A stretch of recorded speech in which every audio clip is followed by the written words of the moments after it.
What's up, everybody? It's your girl Sherelle Unique here. So this is a review on the movie Soul. I will have some spoilers. I'm not going verbatim through the whole movie. Initially, I had planned to, but I'm not gonna do that. So it's not gonna be like hardcore spoilers, but I am gonna be talking about the movie and different things that happen. So if you don't want to know anything, I suggest you don't watch this. Okay? All right. All right, let's get going. So the movie is about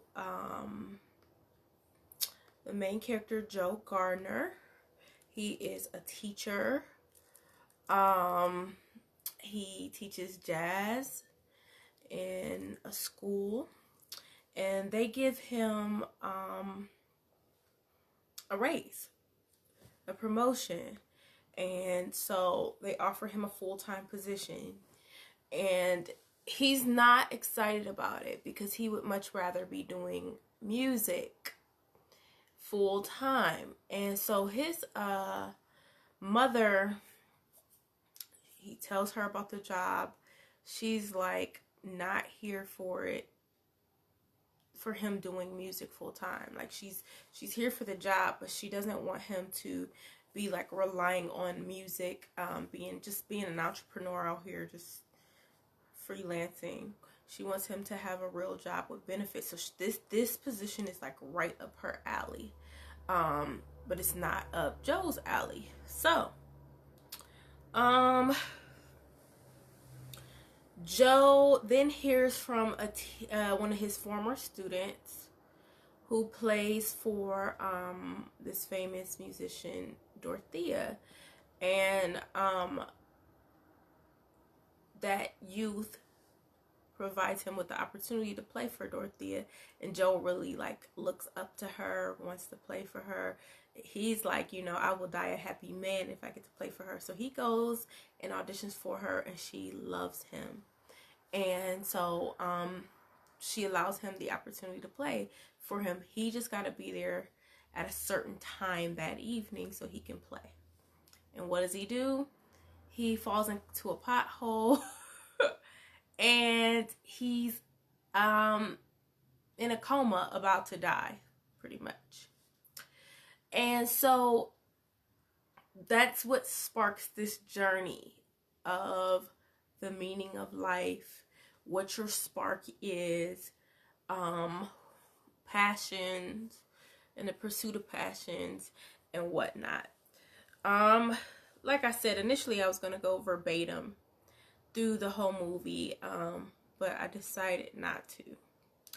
And I made that decision because I'm going to let you guys watch it yourselves. But they pair Joe up with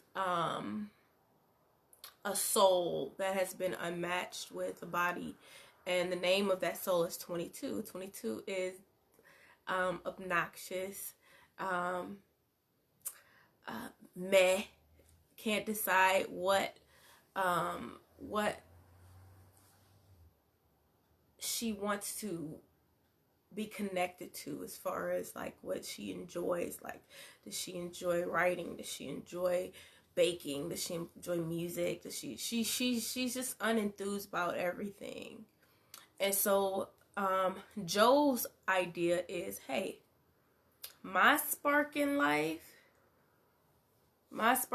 is music, so we can find your spark in life.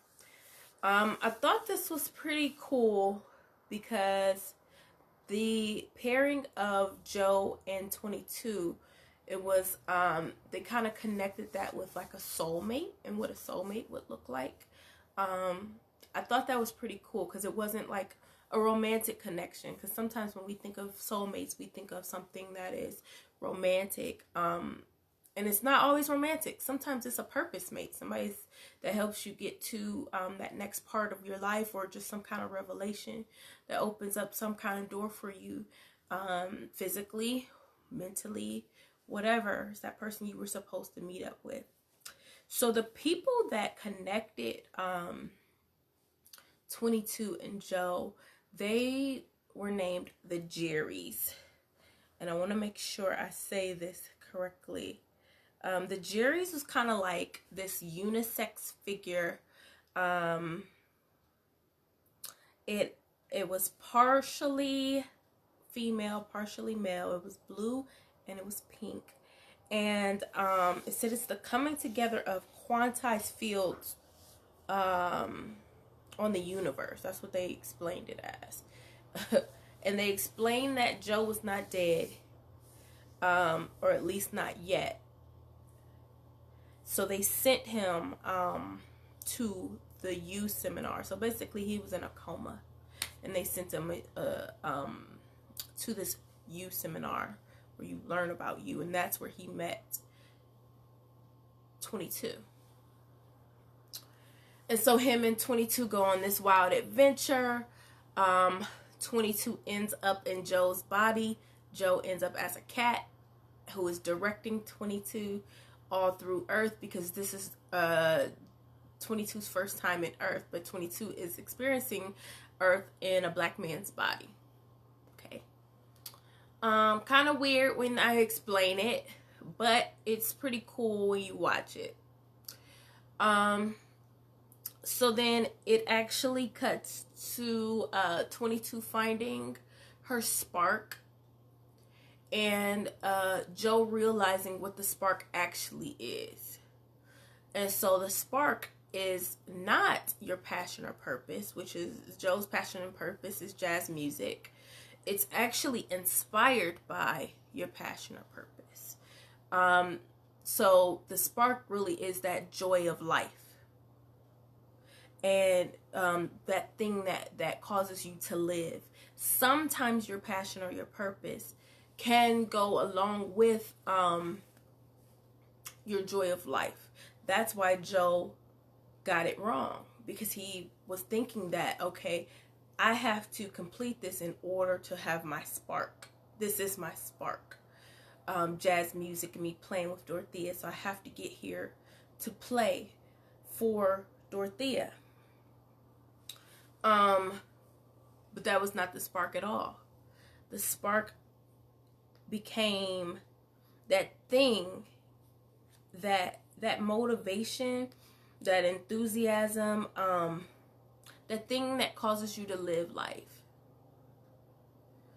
So I thought this movie was very cool. And it just reminds you to live every minute and not to take life for granted. I think sometimes we take life for granted. And especially when you kind of know what your purpose, passion is, you reach a place of, sometimes you can reach a place of complacency when it comes to like really living life, because you're just doing it and going with the motions. Now me, I could really relate to this movie because I'm a musician as well, professional singer. That's what I do. So I could relate to him feeling like my whole world is this. This is my spark. This is my passion. Like, this is why I'm here. I don't even want to do anything else but this. Like, I could totally relate to that notion. So let's talk. I wrote notes, y'all. So if you see me looking down, I want to make sure that I'm telling you and giving you everything that I have written out. So let me start with the things I did not like, because there are a few. Not many, but there are a few things that I just did not like. So this Jerry being that I mentioned, which is kind of part male, part female, I feel like that's part of like the agenda that they're always pushing, of something being emasculated, or part male, part female, part this, part that. Like, I felt like there was an agenda being pressed there. I could be wrong, but I did notice that. Also with the Jerrys, Joe had made it to a place called, I want to make sure I call it the right thing. It was a place where souls go before they're born. I can't think of the name. I'll bring the name back up in a minute. But it's a place where souls go before they're born.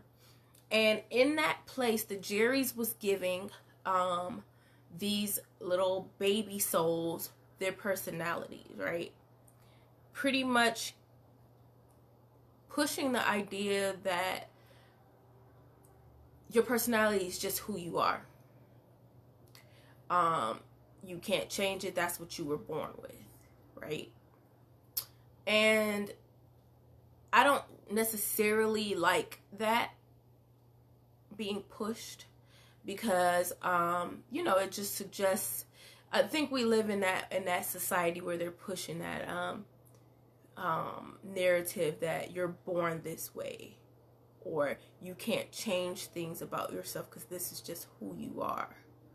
And so we know that, or at least I was raised to learn that is not the truth, Your environment shapes who you are, the things that you learn, your education, what you believe in, as far as religious beliefs, your parents' upbringing, financial status, all of these different things shape who you are, who you become. But they're pushing this narrative that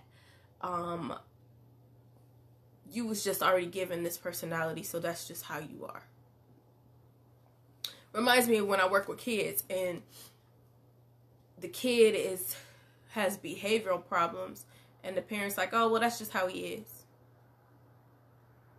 No, you could change that if you choose to, if you want to work with him, if you want to instill discipline, whatever.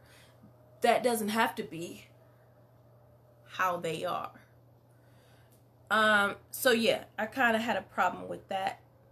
And then also there's talk about 22 being in Joe's body. So you're watching a black male character with the voice of Tina Fey. And so there is some emasculation there. If you notice it, because you're seeing him look like a man.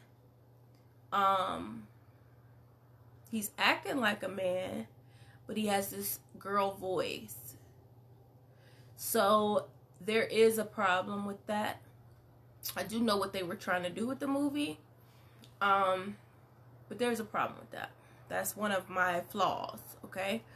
And then the other thing, and people have been talking about this too, is anytime that there's a cartoon movie almost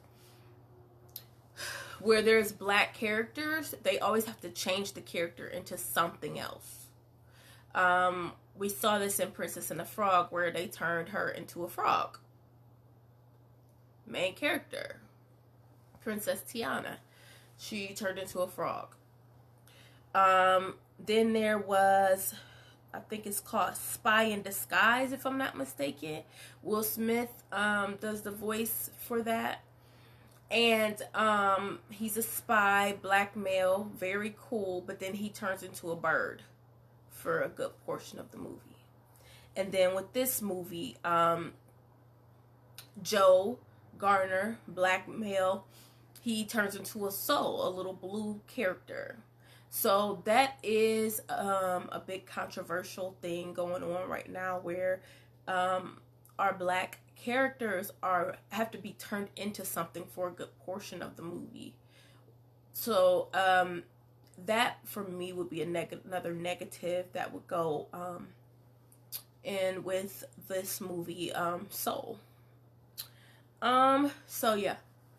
Now let's talk about what I loved. Okay. So the visuals were outstanding. Graphics, all of that stuff was outstanding. It looked like us. It looked like black people. It had all of our curves, all of our shapes, textures. It had everything, and it looked like us. Okay, so Pixar did a wonderful job as far as that goes. Excellent job. I enjoyed that. The characters, Off top of my head, I remember, so Jamie Foxx plays the main character, Joe Garner, which is perfect because Jamie's a musician and he's an outstanding actor. So he's just bomb.com if you ask me. And then supporting actress is Tina Fey.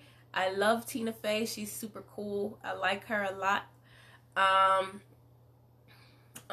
might be mistaken, but she wrote one of my favorite movies, which is Mean Girls. But anyway, Tina Fey.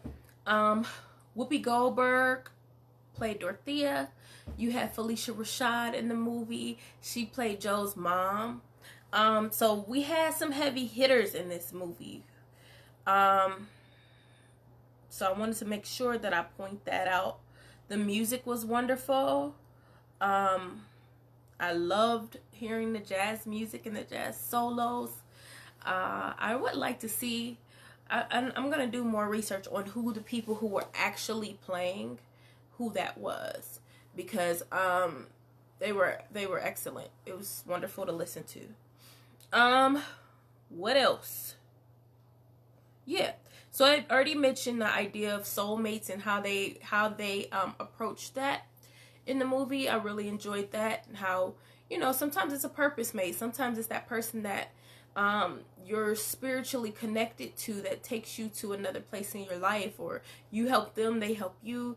You guys are destined to meet, and it doesn't always have to be some kind of romantic connection. I have friends who have opened up certain doors for me, and our meeting, I know, was absolutely destiny, so the way they approached that, using Joe and 22 coming together, I loved how they discussed what a lost soul was. So let me talk about this.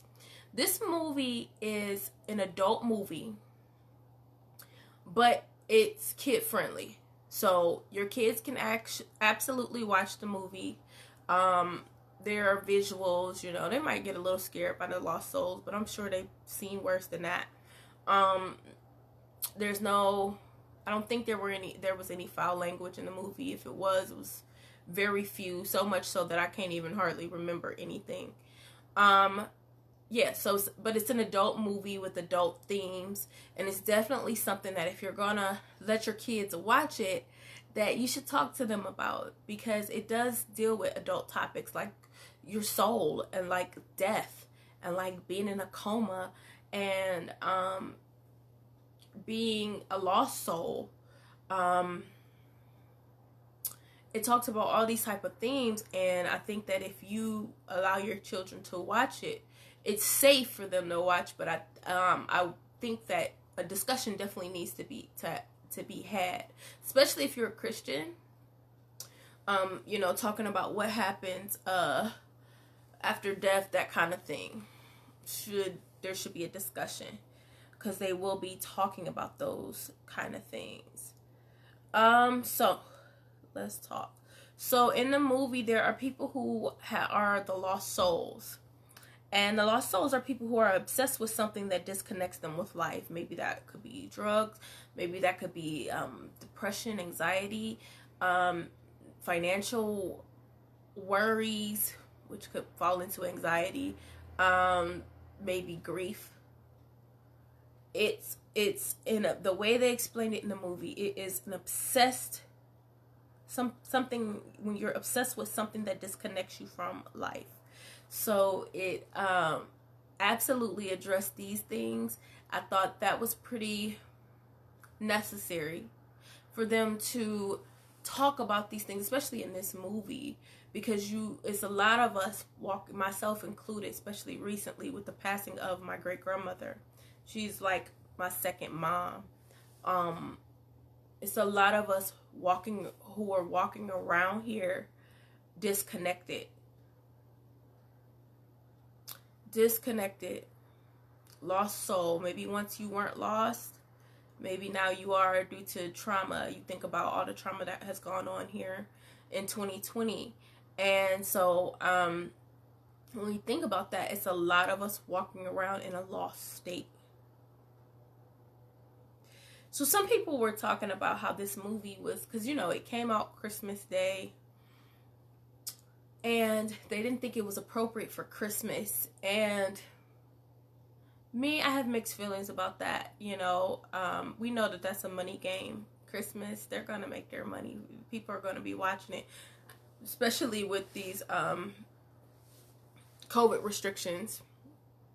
People are going to be watching from home.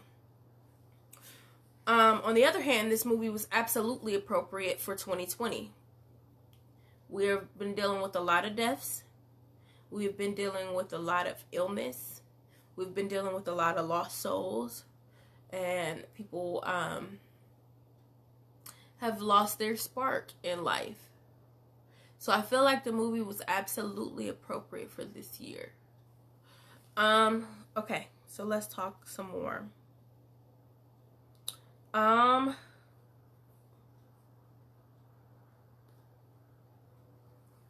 It talked about finding your zone, right? Which I thought was pretty cool how they did this. So the zone was a space, and the way they explain it is your zone is that space between physical and spiritual. So like, you know, because I'm a performer, when you're singing and you reach that place where you're just zoned out, you are singing your best you've ever sung, and you are just doing it because you've reached your zone. That space, because in that space you can do things that you didn't even practice, you never imagined, you didn't even know your voice could do that. Like that's from a singer's perspective. Maybe it's that basketball player who hits that alley-oop, or they hit that dunk, you know, and they even shocked themselves, right?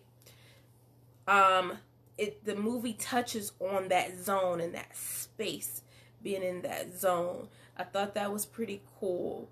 And it also mentions that you can get in that zone with meditation. There were characters in the movie called mystics who would go into that zone regularly through meditation. And I thought that was interesting, which is another reason why I feel like, okay, if your kids are going to watch it, talk to them. Because you might have your own ideologies about these type of things, which most people do. And so, you know, you just don't want TV raising your kids. What else? So some of my favorite moments in the movie is like when 22 is in Joe's body and 22 eats pizza for the first time, and she can finally taste the flavor, because as a spirit she couldn't taste anything, so she couldn't smell anything either. But when she tasted, just that excitement, that joy, like, oh, this tastes so good. And you know how good pizza is. I had pizza for dinner tonight. Imagine tasting it for the first time. Like, I really had an empathetic moment watching it, because I was just like, oh, that's probably fire. And it's New York pizza. Yeah, I know it's fire. So that was like a cool moment. I loved watching Moonwind, who was one of the mystics. I love watching him. He was hitting a snake. Like, oh. That was another, that was a really funny moment of the movie. Let's see. The barbershop scene. I love that barbershop scene. It really, I don't know why, but that's when it really hit me like, dang, they really did a great job trying to recreate African Americans. Our skin, our body types, our hair. I don't know. In that moment was when it hit me like, oh, they really look like us. You know, they got different body types.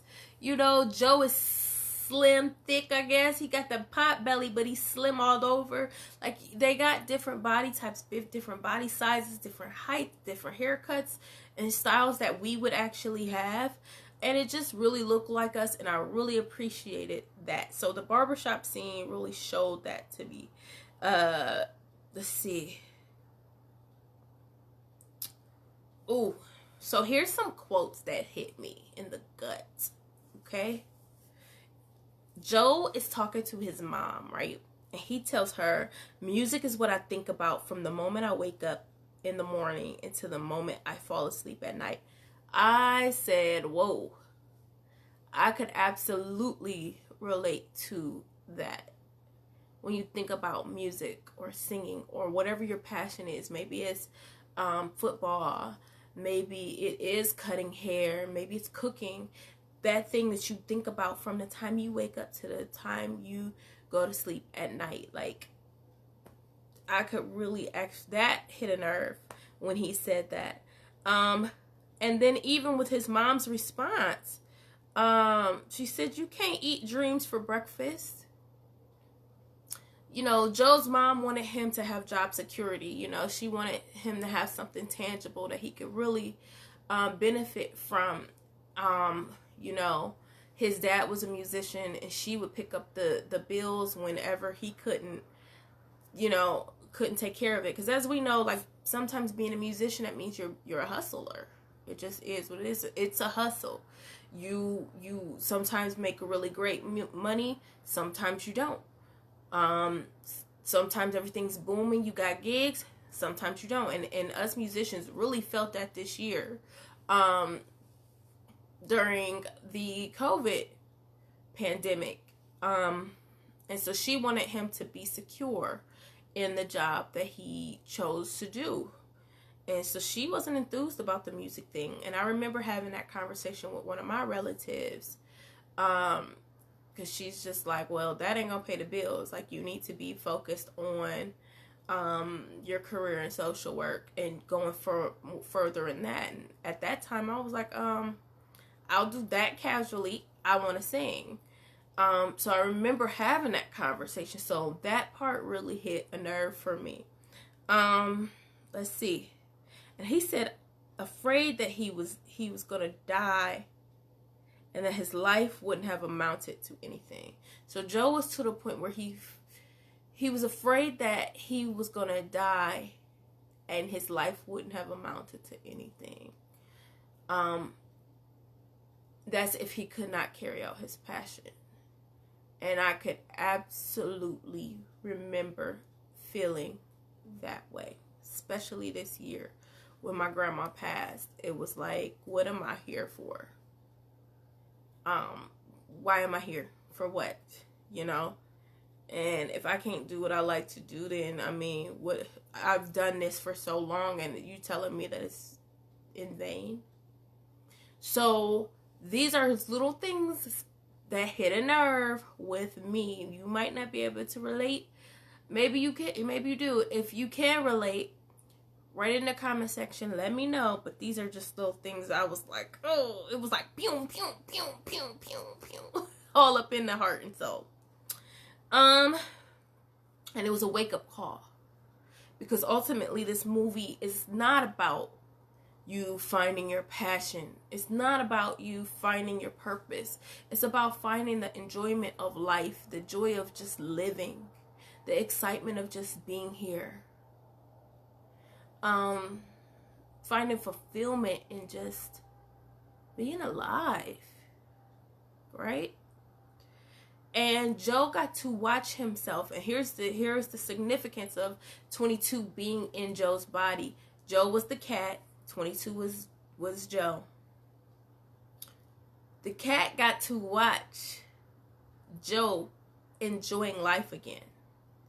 Joe had become pretty much like on this hamster wheel, doing the same thing every day. I mean, he got joy from doing music, but he's on this hamster wheel every day. He's complacent. He's not living life. He's not enthused about anything. He had a woman in his life. It's like shrugs. Oh, I got this job. Shrugs. Everything was shrugs except for jazz, you know. And he was not living. And this movie actually brought him back to what's really important. Yeah, okay, you got your purpose, you got your things, your thing you like to do, but are you living? You only get one life, y'all. You only get one life. So, you know, are you dying to live or are you living to die? And so, yeah. And when 22 becomes Joe, 22 who could not find any enthusiasm in anything, didn't care about anything, didn't like anything, found fulfillment in life itself. 22 got excited about a slice of pizza, just taking a bite out of a donut, maybe a leaf falling from a tree, or when Joe hugged his mother, 22 was in the body. He could feel the love. Watching his mom make this brand new suit, and you feeling these new clothes, and feeling like you feel when you look good, you feel handsome or beautiful. 22 got to experience a lot of the joys of life in that little adventure that she took in Joe's body. And with that, that's what gave her her little key to life. That's what gave her spark to want to actually try out Earth and see what it's like to live. Because she was pretty complacent as well. She was like, I'm cool here in the land of the souls. I don't have to go to Earth because it's looking like it ain't nothing anyway. I'm cool. I'm going to play my little games. Go to this little youth seminar once a week. I'm just going to chill up here and not go down there because I can't find my spark, so nothing's going on anyway. But when she walked a mile in his shoes, she was able to experience the pleasures of life, and the pleasures of life didn't revolve about money. It didn't revolve around romantic love. It was the little things in life, right?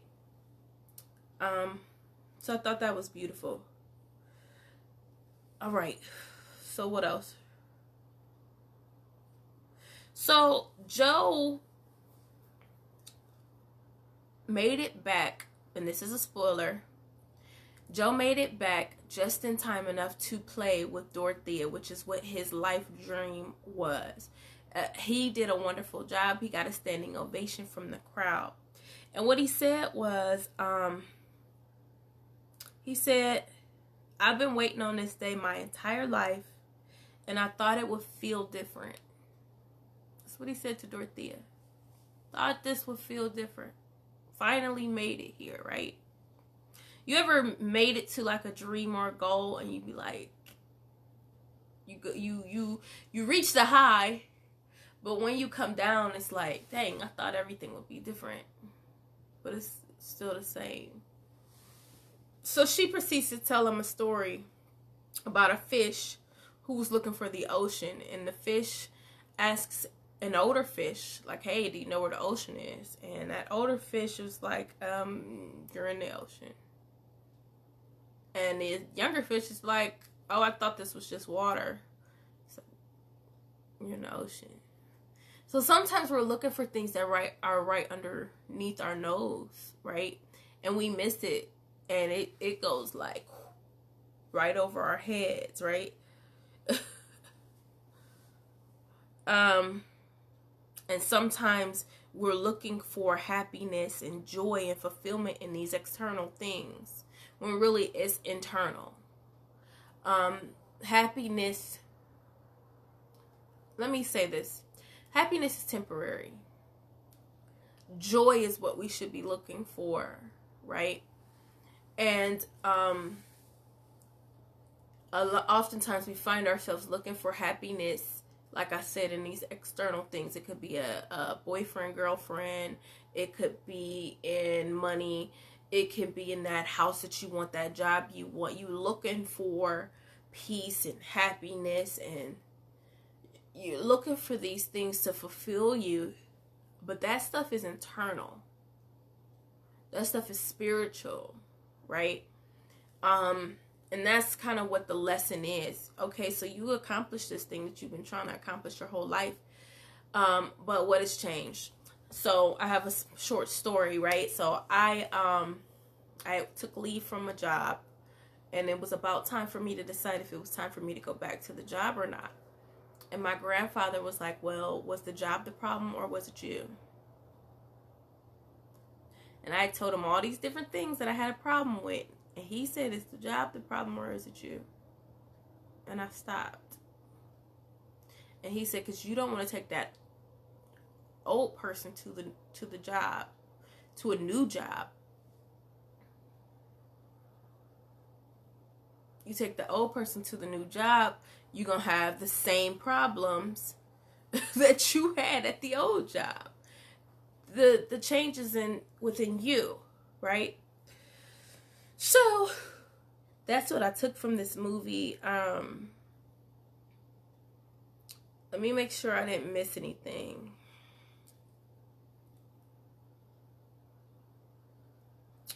So it looks like I've gotten everything.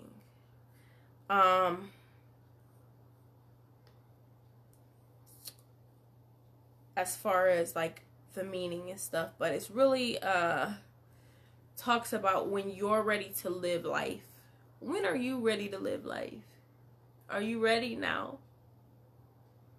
You know, what's some things that you want to do? Do you even want to do anything? Do you have any goals? What are you excited about? What did you like? What did you enjoy? So it's like live every moment. But let me tell you another part that really hit home for me. This part actually made me cry the very first time I watched the movie, right? Joe goes back, he turns into a soul, and he gives 22 the opportunity to live, right? Because he finally finds out what the spark of life is, which is just living life to its fullest. You know, enjoying the minuscule things, your memories of being happy and being proud and finding love, like what life is really about, right?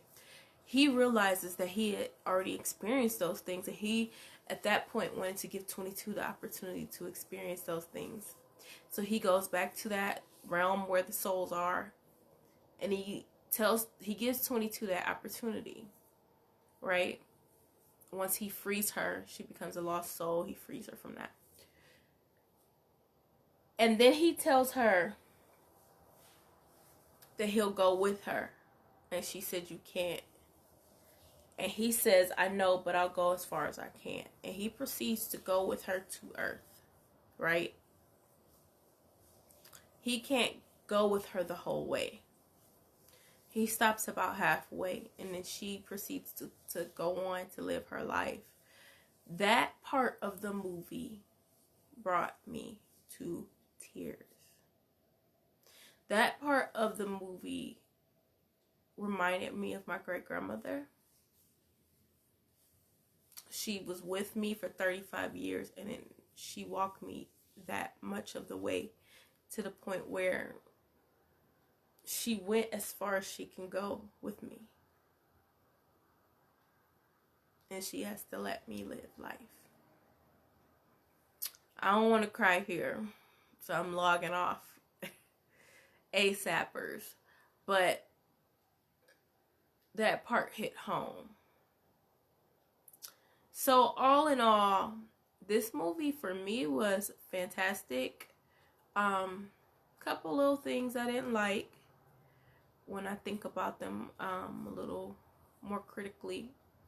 But overall, the purpose of the movie, the message in the movie, the visuals, the soundtrack, the actors, I thought this movie was wonderful.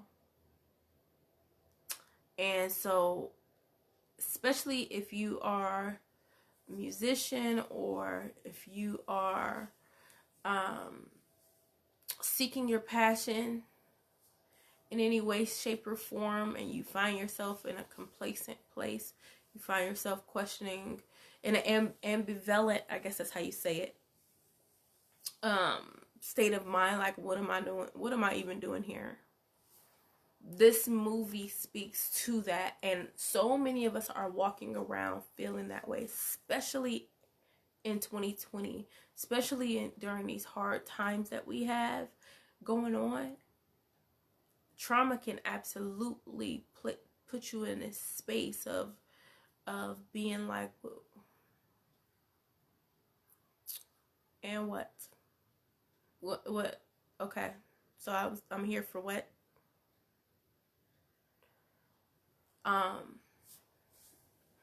So just the idea of even speaking to that. The idea of even speaking to death in a way that we can understand it, in a way that a child could understand it, or maybe feel a little more comfortable with it.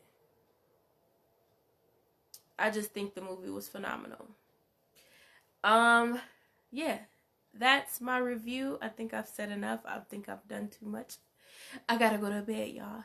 But thank you for watching. Please give me your feedback on the movie. Give me some lines that you took away, some things you took away from it. I could absolutely relate. Like, oh, I could relate. I was like, I just want to perform. That's it. I don't care about this job you trying to give me. I mean, I'll take it, but really, this is what I'm trying to do. And then when that didn't work, I was like, oh, because my identity was wrapped up in that, right? When, for my Christian folk, you know, our identity is God. He gives us our identity. You know, He gives us our identity. We are a child of the King first. And so we can get wrapped up in all these other things, and we forget that comes first. And being grateful for the life that we've been given. Yeah. All right, so I'm getting all in my feelings, and so I'm about to go. But I thank you guys for watching me. Anybody that's taking time out to watch, check out the movie Soul, and let me know what you think. All right, I'm out. I holla.